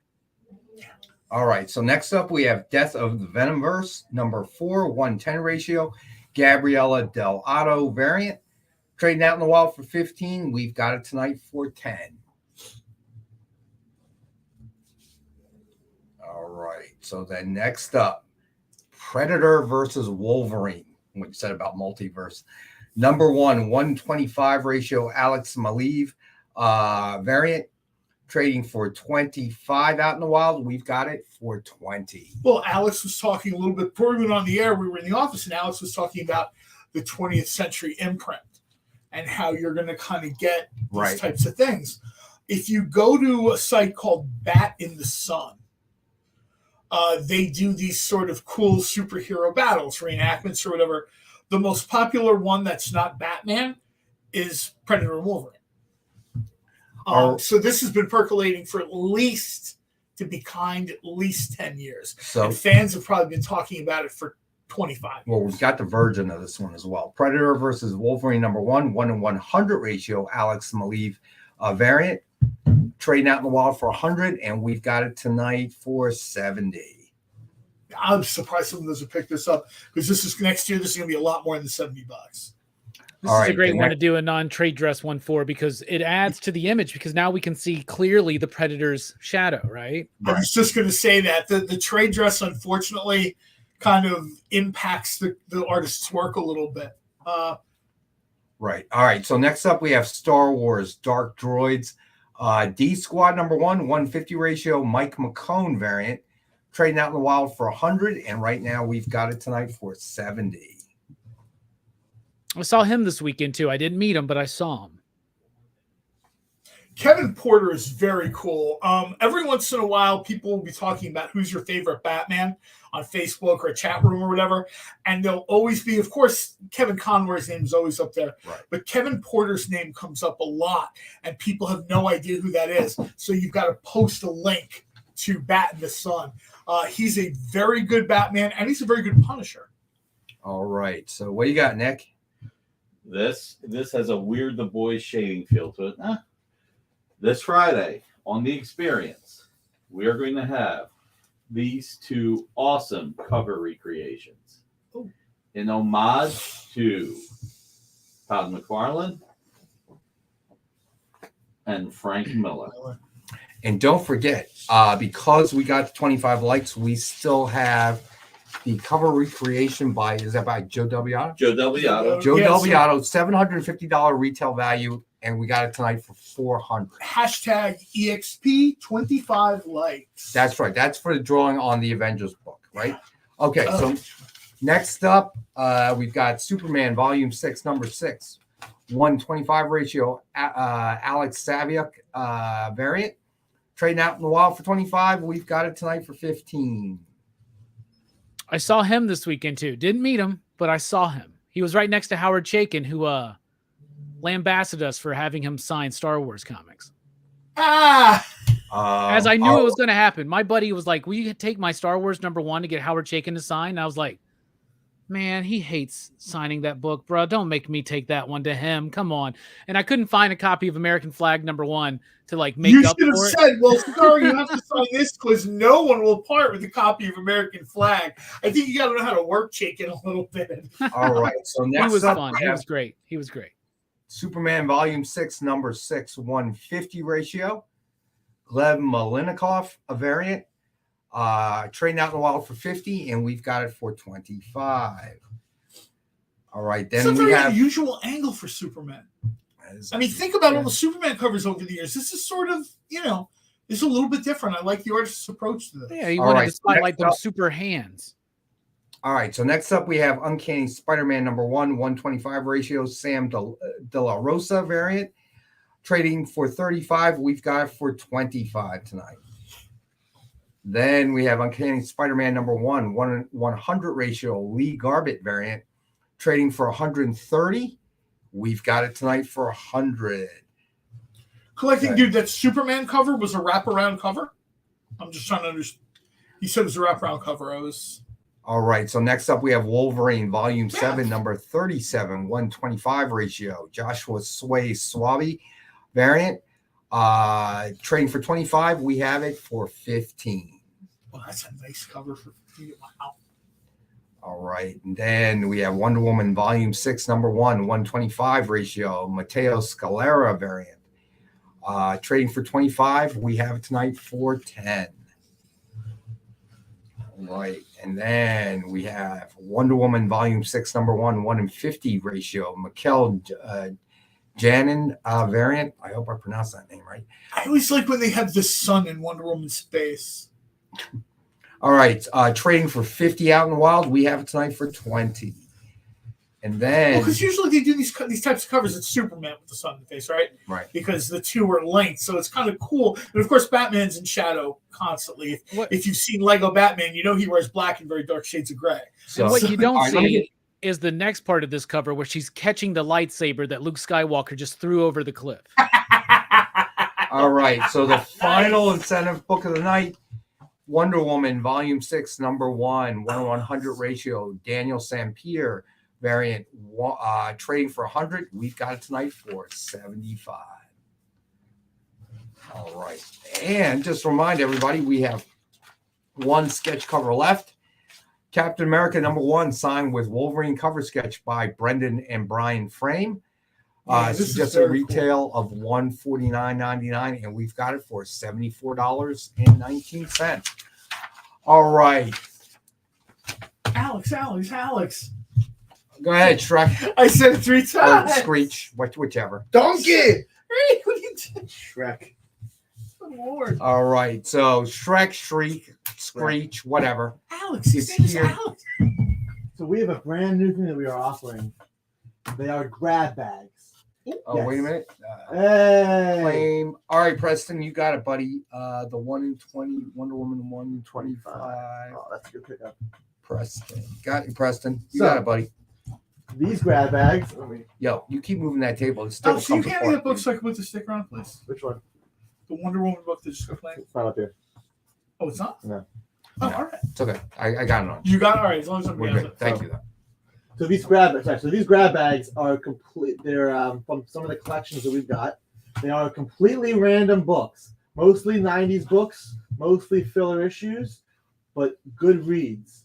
And we have $5 for 3 books, $10 for 7 books, and $20 for 15 books. So again, these are just going to be filler books, but it's a nice little grab bag, mystery books. We'll get different publishers, different time periods.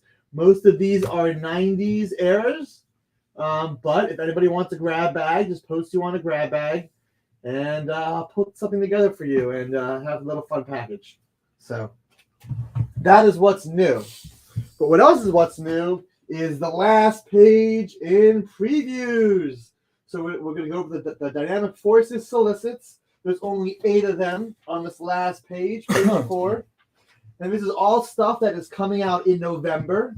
So you can go to your local retailer, your local comic store, and order these. Or you can go on the Dynamic Forces website, dynamicforces.com, and order them here. So Let's start with the Return of Superman. This is the 30th anniversary special. We've got 3 options. Got a signed by Dan Jurgens for $38. Signed by Jerry Ordway for $38. Or the awesome upcoming foil variant, already CGC graded for $119.38. 1938, of course, Superman Action Comics debut. So, deal with getting the foil with no fingerprints, no bends, no creases, no dealing with CGC. Let us do all that for you and get an almost guaranteed 9.8, 9.6 minimum, but almost positively will be a 9.8 foil variant of Return of Superman 30th anniversary special. Because who doesn't love mullet Superman? Who doesn't love being made to feel old, bro? 30th anniversary. Come on. Get out of here. That's no ridiculous to think about. But we have another Superman book that just came out. This is Superman number 6. And this is signed by Joshua Williamson. Great, chain cover. I mean, it's Superman. So any cover with Superman and chains on it feel good. This is $38, signed by Joshua Williamson, number 6 of this run, and it's been quite a good run. The last DC book we have is actually a sketch cover. This is Batman and Superman number 30, but that's just a book. We have a great sketch cover because this is Batman and Robin, which has a very classic, almost a Bob Kane homage-ish with the way they're looking over. This is Joe Del Beato and Mariano Nicieza. This is Batman and Robin homage sketch, both of them, and this is $99.99. G.I. Joe is coming back to Image with a brand new run, starting at number 301, and not just that, it's being written by the one, the only. You want G.I. Joe comics written, you go get Larry Hama. So Larry Hama is doing G.I. Joe 301, and we have this offered, CGC graded, already done for you for $99.99. So, get this book, new milestone issue, great classic cover, and get it preserved and ready to go. And speaking of G.I. Joe, we do have an awesome sketch cover by our favorite Ken Hazer. This is Void Rivals number 1. That is a great Snake Eyes sketch.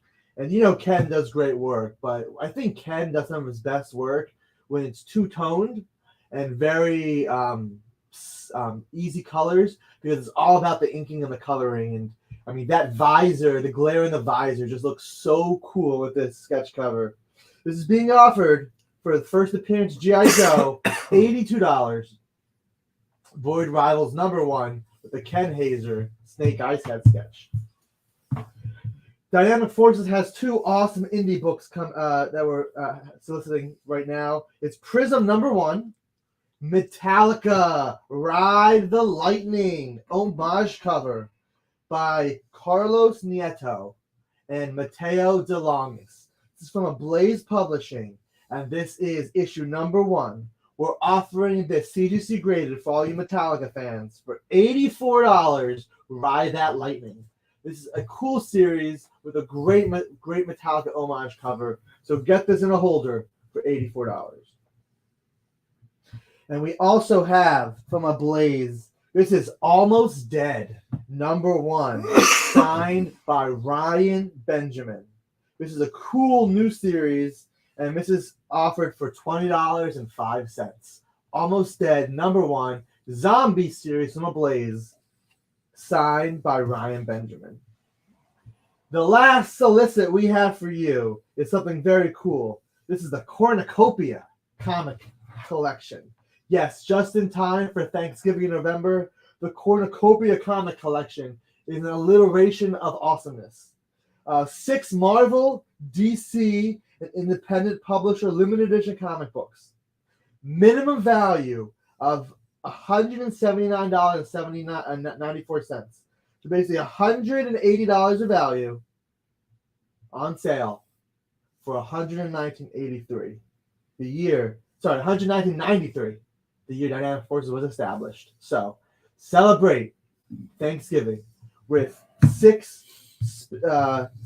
Marvel, DC, and Independent limited edition books for this special call. And with that is our November Dynamic Forces solicits. Again, you can find these out by picking up your local previews at your local store, going in and asking them to order Dynamic Forces books, or you can go to dynamicforces.com and order these books for November. Can't they just come to the window? They can also go to the window where there will be service with a smile. Nick is pulling the plug on 3 speed. You know, that Prism Metallica Ride the Lightning homage cover gave me an idea. So, Rex, I already got one of the sketch covers. It's going to be done very soon. I'm doing an homage to the Black Album by Metallica. Got it. He just ordered a whole bunch of black Sharpies on Amazon while he was running through the books for November. It was too late to get it out the door today, so he's got to wait a couple of days. And finally, just want to remind everyone, we do have grab bags, 3 books for $5, 7 books for $10, and 15 books for $20. All and a random assortment of fun. I promise you will enjoy these. Again, no key issues. These are filler books, but again, this is a cool little grab bag for some mystery in your life. And with that, I'm going this way. All right, so last chance hashtag. Can you throw the hashtag back up, When Jay? you summon him, he's only here for so many rounds. All right. Okay, so what are we giving away again? This is 1 in 25. Avengers #1, the series that just came out. So I believe it's volume 9. This is the 1 in 25 Marco Cicchetto variant, ratio variant. So 25 for 25. All right, so Jay, go ahead, spin that wheel, brother. And I'm taking the chat's ideas. And my second sketch covers a White Album homage, Rex. So that one's on the way too. We really need to get that, whatchamacallit. No, spin it again. Reroll. Hold on, reroll. Told you. He's ineligible. Congratulations, Nick. You won your own book. Sheldon. You know what you should have done? You should have mailed Nick the book so we would have had to pay for his own shipping. You got to be kidding me. No. Sheldon. Thank God. Guys, See, you should have never put it in the chat. As soon as it goes in the chat. I got it's Big Narucci. No, it wasn't. Was it? It was. Oh my it was God, Nick. No, that was the go. Oh, you missed That it. was a joke. So last week we put the Amazing Spider-Man 34 to best offer, the cover to 34. And to say I was nervous as fudge is another statement. Nick finally won. Big news. Hey guys, we're 2 views away from Friday's show to get to 500. So John Rex, go to Friday's show and watch it for like 12 seconds. Put the link up, Jay. So I was nervous as fudge before the show, and we did best offer starting at $1. So I'll buy that for $1. Right? Nice win, Sheldon. Tough break, Vic. So Marcus was saying, Nick's got a ringer. You'll see Big Narucci bidding. Nice. So Too funny. All right, so we've got a winner. It was Sheldon. Congrats, bro. yes, congratulations, Sheldon. Anybody but me. Yeah, no wonder Nick didn't wear white pants last week. That's a good one, Marcus. That's a good one. Never wears white after Labor Day. Come on. Yeah. Right. Oh, it was a great show if it was real. There's an ongoing joke with the Spider Boy #7 that all the sales were fake. I remember that. Yeah. Nick could start a Bagley for $1. $1. That's right. $1. Okay, this is what I am going to do this Friday. I'm going to put up for the first time ever, and it's a really good page, a Daredevil page by Joe Quesada. Ooh, that would be a good one. All right. You so getting rid of a Daredevil page? By Joe Quesada. hard to believe. I couldn't figure out how to top this past Friday. Jeff Wedding was great. He wear white pants. That'll top it. Jeff Wedding put the best bid in.